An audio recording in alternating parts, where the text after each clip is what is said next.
Single dad's triplets ran to a woman in red. Her sign language reply stopped him cold. The moment Ethan Morgan saw his 3-year-old triplet sprint across the crowded park toward a stranger, his heart nearly stopped. What happened next would change their lives forever, in ways he could never have imagined. If you're touched by this story, please hit that like button and subscribe to see more life-changing moments like this one. Ethan hadn't slept properly in 3 years. Not since Sarah died giving birth to their triplets, Lily, Lucas, and Liam. The dark circles under his eyes had become a permanent fixture, much like the chaos that followed him everywhere with 3 toddlers in tow. Today was supposed to be a simple trip to the park, a chance for the kids to burn off energy while he caught his breath on a bench. "Daddy, swing!" Lily had demanded, her tiny hand tugging at his worn jeans. He'd barely helped her onto the swing when Lucas started wailing about wanting a turn, and Liam wandered dangerously close to the slide's ladder. Ethan felt that familiar overwhelm rising in his chest, the one that visited him daily since becoming a solo parent to 3 demanding children. "1 minute, buddy," he called to Lucas, his eyes darting between all 3 children. "Liam, stay where I can see you." That's when it happened. A woman in a striking red dress walked into the playground area, her long dark hair catching the sunlight. There was something about her, a gentleness in her movements, perhaps, that made all 3 triplets stop what they were doing and stare. Before Ethan could react, they were running toward her, as if drawn by some invisible force. "Kids! Stop!" Ethan shouted, breaking into a sprint. His mind raced with warnings he'd given them countless times about strangers. But the triplets, moving with that eerie synchronicity they sometimes displayed, had already reached the woman and were tugging at her dress, looking up at her with wide eyes. The woman looked startled but not annoyed. She smiled down at the children, then looked up at Ethan as he approached, breathless and embarrassed. "I'm so sorry," he began, reaching for Liam's hand. "They know better than to." But he stopped mid-sentence when the woman raised her hands and began to move them in deliberate patterns. Sign language. She was deaf. The triplets watched, mesmerized by her graceful hand movements. Then, to Ethan's complete shock, Lily raised her small hands and signed back. The woman's eyes widened. She knelt down to Lily's level and signed again, slower this time. Lily responded, her little fingers forming imperfect but recognizable signs. Lucas and Liam watched their sister, then attempted to mimic some of the movements. Ethan stood frozen, his mouth slightly open.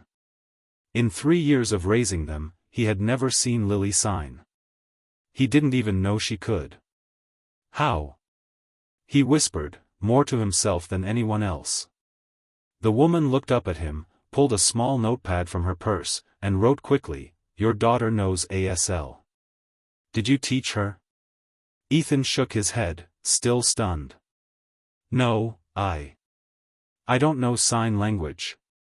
The woman wrote again, "She's quite good for her age. She told me her name is Lily and these are her brothers." Tears sprang unexpectedly to Ethan's eyes. Sarah. It had to be Sarah. His late wife had been studying to become an interpreter for the deaf when they met. She must have signed to Lily in the womb, and somehow, impossibly, Lily had retained it. The woman, Elena, as she later introduced herself, became a regular fixture in their lives after that day. A kindergarten teacher at a school for the deaf, she helped Ethan understand that Lily wasn't just mimicking signs, she had a natural aptitude for language that was extraordinary. Elena volunteered to teach all 3 children sign language properly, and soon the boys were catching up to their sister. For Ethan, Elena's presence was like the first ray of sunlight after an endless storm. She didn't try to replace Sarah, no one could, but she brought a calm to their chaotic household that had been missing. She taught Ethan to sign too, and watching his children's faces light up when he communicated with them in this new way healed something broken inside him. 6 months after their first meeting, Ethan found himself sitting on that same park bench, watching Elena push the triplets on the swings. Her red dress had been replaced by jeans and a casual sweater, but she still took his breath away. Higher. Lucas signed enthusiastically, and Elena laughed, a sound Ethan had come to treasure because it was so uninhibited, so genuine. She couldn't hear herself laugh, so there was no self-consciousness in it. "I think I'm falling in love with her," Ethan confessed to Sarah's photograph that night after putting the kids to bed. "Is that okay?" He waited, as if expecting an answer from the silver frame. The silence felt, for once, like permission.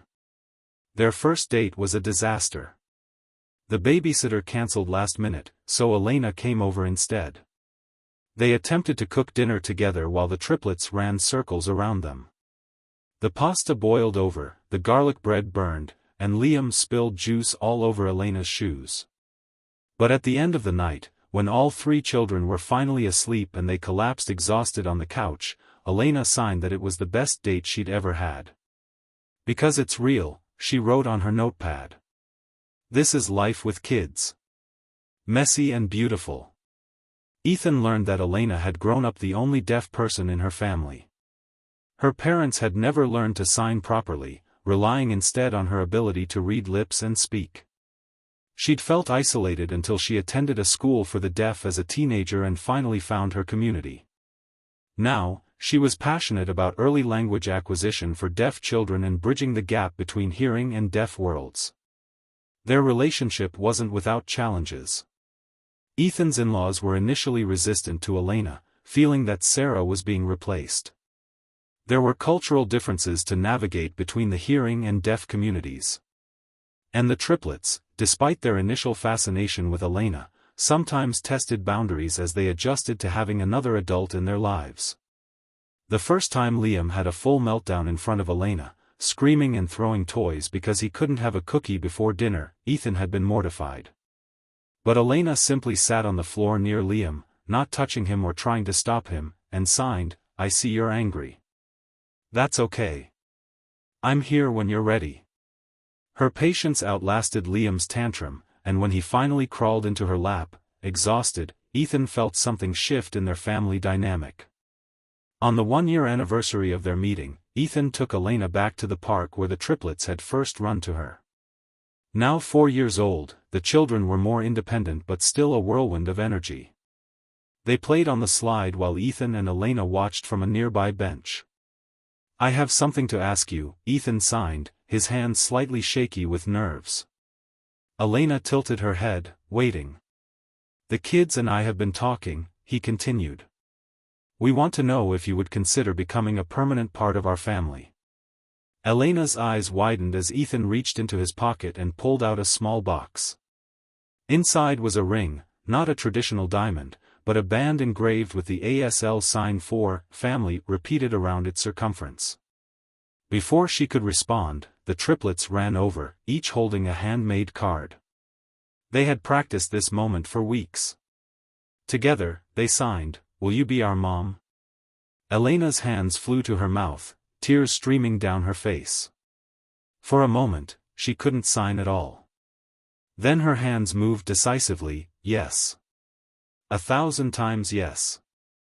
Their wedding was small but meaningful, with both hearing and deaf guests.